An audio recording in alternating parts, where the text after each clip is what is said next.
Bab 2. Bagaimana saya menemukan the 5 second rule. Keberanian ditemukan di tempat-tempat yang tidak terduga. J.R.R. Tolkien. Semua ini berawal pada tahun 2009. Usia saya 41 tahun dan menghadapi beberapa masalah berat dengan keuangan, pekerjaan, dan perkawinan saya. Segera setelah saya bangun setiap pagi, yang saya rasakan adalah ketakutan. Pernahkah Anda merasa seperti itu? Itu yang terburuk. Alarm berbunyi, sementara Anda tidak merasa ingin bangun dan menghadapi hari. Atau Anda tidak bisa tidur pada malam hari karena kepala Anda berputar memikirkan semua masalah Anda. Itulah saya. Selama berbulan-bulan, saya merasa sangat tidak berdaya dengan berbagai persoalan yang saya alami hingga hampir tidak mau bangkit dari tempat tidur. Ketika alarm berbunyi, pukul 06.00 pagi, saya berbaring di sana sambil memikirkan tentang hari-hari di hadapan saya. Gadai atas rumah, raca keuangan yang negatif, karir yang gagal, betapa saya sangat membenci suami saya, kemudian saya akan menekan tombol tidur. Tidak sekaligus, tetapi berulang-ulang kali. Awalnya tidak terlalu menjadi masalah, tetapi sebagaimana hanya dengan setiap kebiasaan buruk. Seiring berjalannya waktu, ia akan menumpuk menjadi masalah yang jauh lebih besar yang berdampak terhadap seluruh hari saya. Pada saat akhirnya saya bangkit, anak-anak sudah ketinggalan bus, sehingga saya merasa seakan-akan gagal dalam hidup. Saya menghabiskan sebagian besar hari-hari saya dengan perasaan lelah, terlambat, dan merasa benar-benar tidak berdaya. Saya bahkan tidak tahu bagaimana awalnya. Saya hanya ingat selalu merasa sangat gagal. Kehidupan profesional saya amat terpuruk. Selama 12 tahun terakhir, saya sering sekali berganti karir hingga saya mengembangkan banyak kepribadian. Setelah lulus dari sekolah hukum, saya mengawali karir sebagai pembela umum untuk Legal Aid Criminal Defense Society di NYC. Kemudian saya bertemu dengan suami saya, Chris, dan kami menikah lalu pindah ke Boston agar dia dapat mengambil MBA-nya di Boston. Saya sibuk bekerja untuk sebuah firma hukum besar dan selalu merasa tidak bahagia. Ketika putri-putri kami lahir, saya memanfaatkan cuti hamil untuk mencari pekerjaan baru dan mendarat di lingkungan startup di Boston. Selama tahun-tahun itu, saya bekerja pada beberapa perusahaan startup teknik. Memang menyenangkan dan saya belajar banyak, tetapi tidak pernah merasa bidang teknik adalah karir yang tepat untuk saya. Saya membayar seorang pelatih guna membantu saya mengetahui apa yang harus saya lakukan dengan hidup saya. Bekerja dengan pelatih membuat saya juga ingin menjadi pelatih. Maka, seperti kebanyakan orang lain, saya pun bekerja pada siang hari, mengurus anak-anak sepulangnya di rumah, dan belajar pada malam hari guna mendapatkan sertifikat yang saya perlukan. Akhirnya, saya meluncurkan bisnis pelatihan saya. Saya sangat menyukai pekerjaan saya dan mungkin masih tetap menjalaninya seandainya media tidak memanggil. Karir media saya diawali sebagai suatu kebetulan. Majalah INC menerbitkan sebuah artikel yang menampilkan bisnis pelatihan saya. Kemudian seorang eksekutif di CNBC melihatnya dan memanggil saya. Satu panggilan itu mengarah pada banyak pertemuan.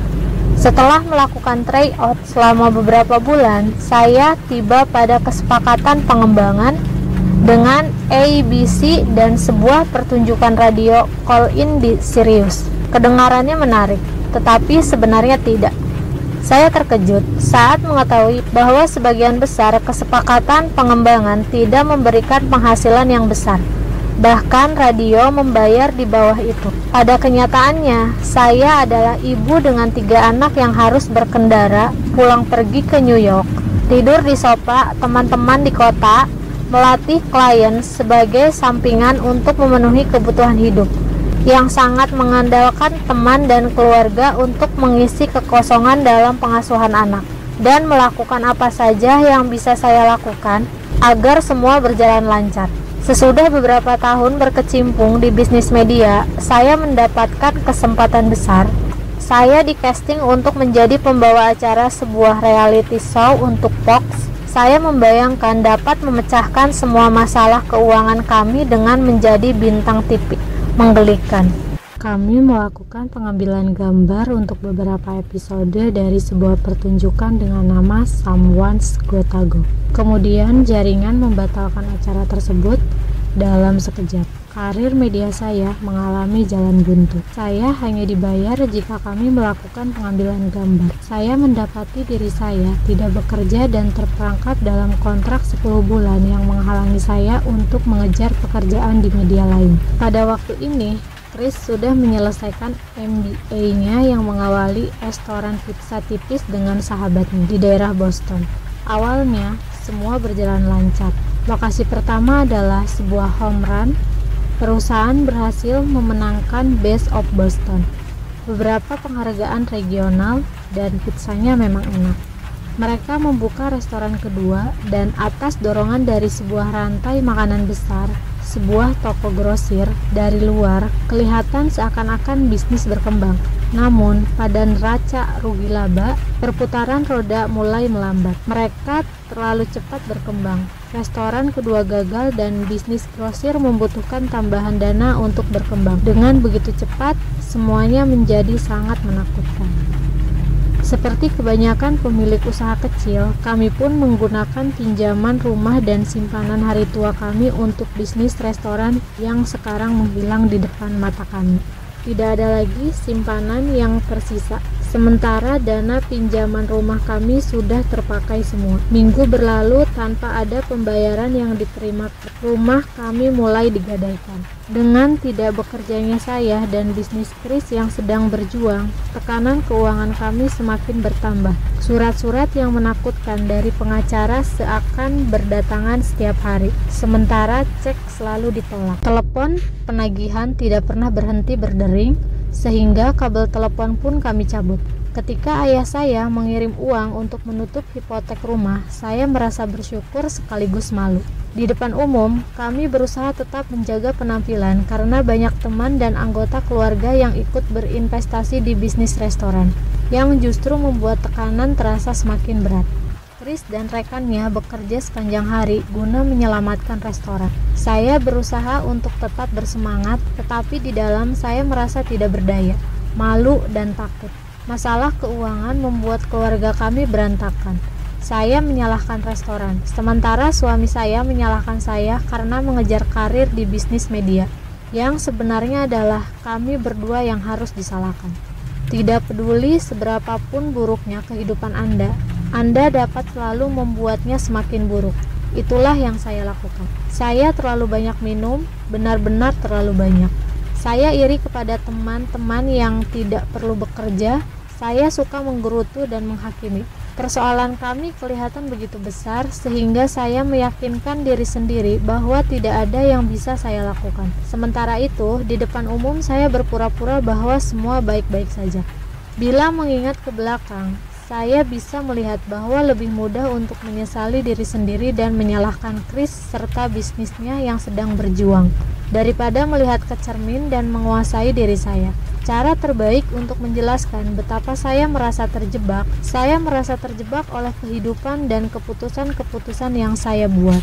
Saya merasa terjebak oleh masalah keuangan kami, dan saya merasa terjebak dalam pertarungan yang mengecewakan dengan diri saya sendiri. Saya tahu apa yang seharusnya atau bisa saya lakukan untuk membuat keadaan menjadi lebih baik, tetapi saya tidak bisa membuat diri saya untuk melakukan semua itu. Hal-hal kecil seperti bangun pada waktunya, bersikap lebih ramah kepada Chris, mencari dukungan dari teman-teman, mengurangi minum, dan merawat diri saya sendiri lebih baik lagi. Namun, tahu apa yang harus Anda lakukan tidak cukup untuk menciptakan suatu perubahan. Saya berpikir tentang latihan, tetapi saya tidak akan melakukannya. Saya berpikir untuk menelepon seorang teman, tetapi tidak saya lakukan. Saya tahu bahwa seandainya saya berusaha untuk mencari pekerjaan di luar industri media, pasti akan membantu. Tetapi saya tidak mampu memotivasi diri saya untuk mencari pekerjaan. Saya tidak merasa nyaman untuk kembali melatih orang-orang karena saya sendiri merasa seperti orang gagal. Saya tahu apa yang harus saya lakukan, tetapi saya tidak bisa mendorong diri saya untuk bertindak. Dan itulah yang menjadikan berubah begitu sulit. Perubahan menuntut Anda melakukan hal-hal yang terasa berat dan menakutkan. Perubahan menuntut keberanian dan rasa percaya diri, dan saya membutuhkan keduanya. Yang benar-benar saya lakukan adalah menggunakan banyak waktu untuk berpikir. Berpikir membuat segalanya semakin buruk. Semakin saya memikirkan situasi yang sedang kami alami, semakin saya takut. Itulah yang dilakukan oleh pikiran Anda ketika Anda memusatkan perhatian pada masalah. Justru membuat masalah menjadi besar. Semakin saya khawatir, semakin saya tidak pasti dan tidak berdaya. Semakin saya pikirkan, semakin saya merasa tidak mampu berbuat apa-apa. Setiap malam, saya minum sedikit untuk melupakan keadaan. Saya naik ke tempat tidur dalam keadaan mabuk atau mengantuk, menutup mata saya, dan bermimpi tentang kehidupan yang lain. Kehidupan di mana saya tidak perlu bekerja dan semua persoalan kami menghilang dengan sendirinya. Pada saat saya bangun, saya harus menghadapi kenyataan. Hidup saya adalah sebuah mimpi buruk. Umur saya 41, menganggur dalam keuangan yang hancur, berjuang dengan masalah kecanduan minuman, dan sama sekali tidak mempunyai keyakinan terhadap kemampuan saya maupun suami untuk memperbaiki masalah kami. Saat itulah muncul tombol tidur. Saya menekan 2, 3, atau 4 kali pada pagi hari.